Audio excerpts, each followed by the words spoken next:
This video is brought to you by Altium 365, where the world designs electronics, and Octopart, the fastest search engine for electronic parts.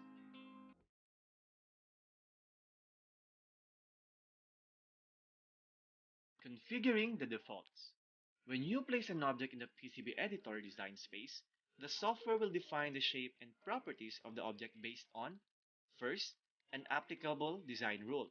If there is a rule defined that applies to that object, the properties object are defined from the rule. For example, during a layer change when you are interactively routing, a via is automatically added with its size and hole size properties taken from the applicable routing through style design rule. Second, default settings.